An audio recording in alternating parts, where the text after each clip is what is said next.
آج سحری ٹائم جب میں فجر کی نماز پڑھ کے واپس گھر آیا تو میں نے دیکھا کہ میرے گھر کے سامنے بلا ڈان کھڑا تھا۔ مجھے پتا چل گیا کہ ڈان صاحب کو پھر سے پیسوں کی ضرورت ہے۔ میں نے گاڑی کو پارک کیا اور بلا صاحب سے ملاقات کی۔ میں نے آنے کی وجہ پوچھی تو اس نے بتایا کہ میری گاڑی کا برا ایکسیڈنٹ ہوا ہے، جس کی وجہ سے اب اس کو ریپیئر کرانا ہے اور میرے پاس ریپیئرنگ کے پیسے نہیں ہیں اور مجھے تم سے کچھ پیسے ادھار چاہیے۔ پہلے تو میں نے پیسے دینے سے منع کر دیا کیونکہ یہ پیسے لے کے واپس کرتا ہی نہیں ہے، لیکن یہ تو میرے پیچھے ہی پڑ گیا تھا۔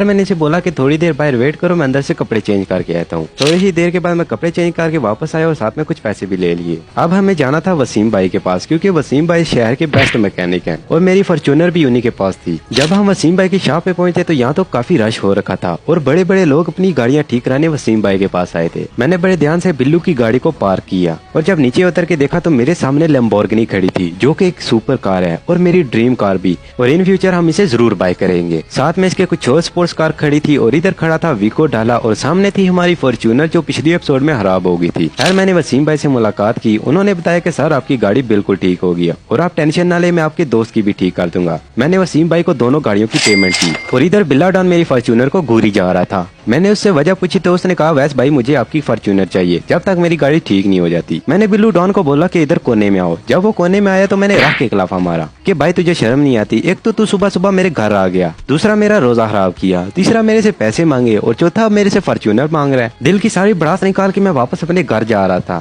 کہ راستے میں کسی نے جان بوجھ کے ایکسیڈنٹ کر دیا۔